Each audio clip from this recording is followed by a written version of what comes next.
வைக்கும் பார்வைக்காரா பொறுத்திடுவீரா தொடர்ந்து பதற செய்வீரா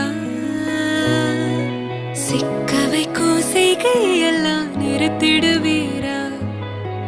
மனசு இயங்கல சேரா தாசா கிட்ட நெருந்து